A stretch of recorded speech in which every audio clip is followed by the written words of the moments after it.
साथियों, कई बार ये देखने में आ रहा है और तमाम व्यूअर्स, तमाम सब्सक्राइबर्स मुझे लिख रहे हैं कि जन सूचना अधिकारी मनमानी कर रहे हैं और सूचनाएं देने से मना कर दे रहे हैं 81J में, कभी सेक्शन 11 में। इस तरीके से मनमानी कर रहे हैं, सूचना देने से मना कर रहे हैं। जैसे लगता है कि सूचना अधिकार अधिनियम कोई सरकारी अधिनियम ना होकर उनके घर की किताब है और वो उनकी मर्ज़ी से चलेगी।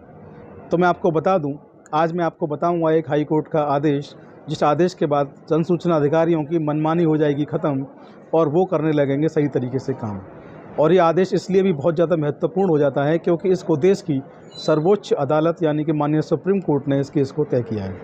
तो आप लोग बने रहिए चौधरी लीगल एसोसिएट पर। मैं प्रतीक चौधरी एडवोकेट आपका चौधरी लीगल एसोसिएट पर हार्दिक स्वागत करता हूं, वेलकम करता हूं। और जिन भी व्यूवर्स ने, चाहे वो नए हैं या पुराने हैं, अब तक चैनल को सब्सक्राइब नहीं किया है, उनसे एक रिक्वेस्ट है कि आप लोग चैनल को सब्सक्राइब कर लें और नोटिफिकेशन के बेल को ऑल पर सेलेक्ट कर लें।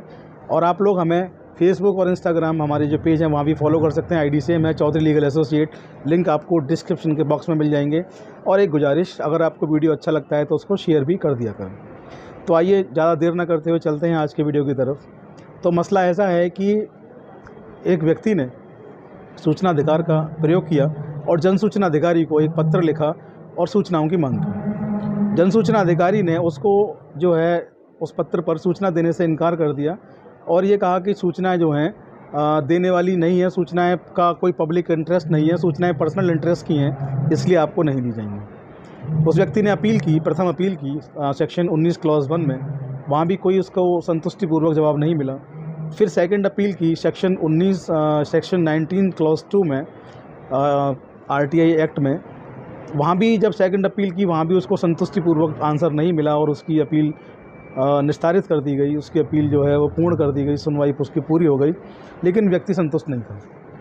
उस व्यक्ति ने सुप्रीम कोर्ट का रुख किया क्योंकि मामला फंडामेंटल राइट्स का था। उस व्यक्ति ने जब सुप्रीम कोर्ट का रुख किया और सुप्रीम कोर्ट में जब उस रिट को फाइल किया RTI को, तो उस RTI के मसले को लेकर के तो मामला ये आया कि सुप्रीम कोर्ट ने इस केस में जो वर्डिक्ट दी, जो ऑर्डर दिया, वो ये था। सुप्रीम कोर्ट ने इस केस में कहा कि PIO कोई ऐसी सूचना देने के लिए बाध्य नहीं है जिसको किसी न्यायालय ने देने से मना किया हो। जी हाँ, एक बार फिर सुन लीजिए। सुप्रीम कोर्ट ने कहा कि PIO कोई भी ऐसी सूचना देने के लिए बाध्य नहीं है जिसको किसी न्यायालय ने देने से मना किया हो। हालांकि RTI अधिनियम के सेक्शन 2 में जिन चीज़ों का वर्णन किया गया, जिन चीज़ों का जिक्र किया गया है, उन सेक्शंस 2 के डॉक्यूमेंट्स जितने भी सेक्शन 2 में बताए गए हैं, सेक्शन 2 के सब सेक्शंस में जितने भी डॉक्यूमेंट्स बताए गए हैं, उन सब की सूचना देने के लिए PIO बाध्यकारी है, उसको उन सब की सूचनाएँ देनी चाहिए। लेकिन PIO ऐसी कोई भी सूचना नहीं देगा जिसको देने के लिए किसी न्यायालय ने उसको मना किया है। तो आदेश बड़ा साफ, बड़ा स्पष्ट है और आप लोगों को याद कर लेना चाहिए इस आदेश को। माननीय सुप्रीम कोर्ट का ये आदेश है। कई बार ये होता है कि हम बिना बात की चीज़ों में अपना टाइम ख़राब करते हैं, हम ऐसी चीज़ों के पीछे लग जाते हैं कि जो हमें नहीं मिलने वाली होती हैं।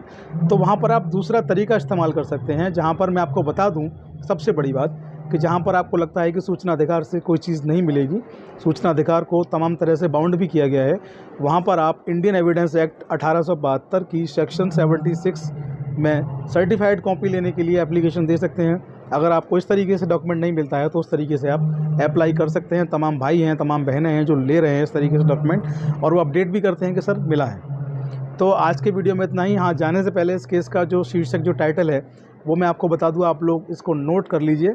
इसका शीर्षक है Khanapuram Gandaiah versus administrative officer and other, और 2010 का ये केस है सुप्रीम कोर्ट का, आपको आसानी से मिल जाएगा। और केस बहुत इम्पोर्टेंट है, बहुत महत्वपूर्ण है क्योंकि देश की सर्वोच्च अदालत यानी कि सुप्रीम कोर्ट ने इसको जारी किया है। तो जो भी चीज़ें आप याद रखें कि PIO केवल उन चीज़ों को रोक सकता है जिस पर किसी न्यायालय ने देने से मना किया है।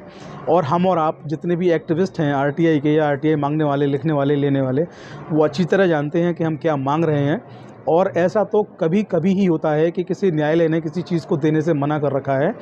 सेक्शन 2 में जितनी भी चीज़ें हैं सुप्रीम कोर्ट ने इस ऑर्डर में कहा है सारी आपको देनी पड़ेंगी। केवल उन चीज़ों को रोकेंगे जिसको देने के लिए किसी न्यायालय ने मना किया है। तो आप साफ साफ समझ लीजिए, अगर किसी न्यायालय ने कोई सूचना देने से मना किया है, हालांकि अगर 100% की मैं बात करूं तो 1% भी ऐसी सूचनाएं नहीं हैं जो न्यायालय ने मना की हैं। 1% के पॉइंट में भी ऐसी सूचनाएं बहुत कम रेशियो में आती हैं जिनको किसी कोर्ट ने मना किया कि सूचनाएं आप नहीं देंगे।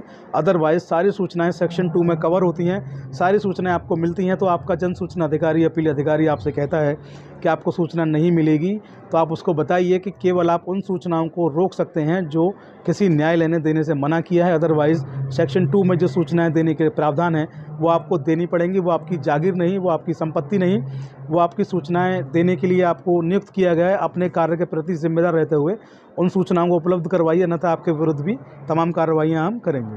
तो आज की वीडियो में इतना ही। आप लोग बने रहिए चौधरी लीगल एसोसिएट पर। वीडियो अच्छा लगा हो तो आप लोग शेयर भी कर सकते हैं। जय हिंद, जय भारत, नमस्कार।